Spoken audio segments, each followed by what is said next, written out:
My husband said he didn't want to deal with a disabled person after I got into an accident. He packed his things and left for a younger mistress while I was learning to walk again. After what I did, he texted me saying he regrets it. 6 months ago, I got into a car accident. Some drunk idiot ran a red light and T-boned my car. I don't remember much about the accident itself, just the rain, headlights, and then waking up in the hospital. Multiple fractures in my right leg, messed up right arm, the works. Doctor said I'd need months of physical therapy, and they weren't sure about full recovery of my right hand. My husband Roman seemed okay at first. He visited daily for the first week, brought me those $5 grocery store flowers I always liked better than fancy bouquets, sat with me while doctors explained treatment plans. But looking back, I should have noticed something was off. He'd always leave the room during physical therapy, would get important calls whenever the doctors started discussing long-term recovery plans. The changes were subtle at first. His visits got shorter. He'd show up later, leave earlier, always on his phone. I figured he was just stressed. We both were. Then one day, while I was struggling to grip a stress ball during PT, try picking up a damn pencil when your fingers won't cooperate. It's frustrating as hell. I heard him mutter under his breath. I didn't sign up to deal with a disabled person. I thought I'd misheard. Asked him to repeat it. Instead of denying it or apologizing, he just snapped. Said he couldn't do this anymore. That this wasn't the life he wanted. That watching me struggle was too hard for him. Yeah, too hard for him. He packed up the few things he'd brought to the hospital that evening, then dropped the real bomb. He'd been seeing someone else.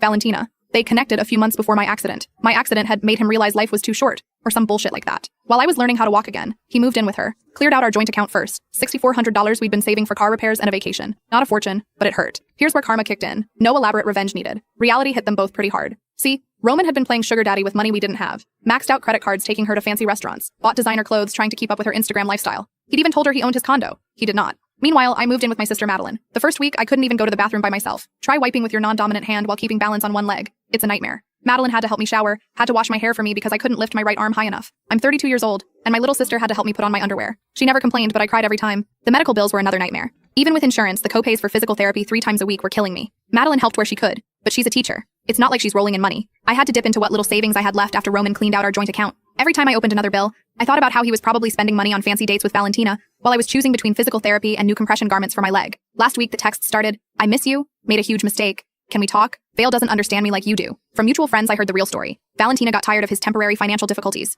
Red, credit card debt catching up. They're fighting constantly because she wants to keep up appearances on social media, but he can't afford it anymore. His drinking has gotten worse. He's about to get evicted because he's 3 months behind on rent. Yesterday, he showed up at my sister's place, unshaven, same clothes he wore in his last Facebook post 2 weeks ago. Started crying about how sorry he was, how he'd made the biggest mistake of his life. I let him talk. Then I said, "You know what your biggest mistake was? The joint account. I've got all the bank statements showing you cleared it out. I've got screenshots of all your social media posts about your amazing new life dated from when I was still in the hospital." My lawyer says hi, by the way. The look on his face was priceless. See, I'd already filed for divorce, had everything documented. The account withdrawal, the affair timeline, everything. No dramatic revenge schemes needed. Just good old-fashioned paperwork. "You can keep the money from the joint account," I told him. "Consider it the price of showing me who you really are before we wasted any more time together." Then I shut the door in his face, with my left hand, because that's the one that works better now. I just found out the drunk driver who hit me had excellent insurance. Settlement came through last week. It won't fix my hand, but it's enough to start fresh. Roman keeps texting. Says he's changed. Says Valentina was a mistake. Says he wants to make things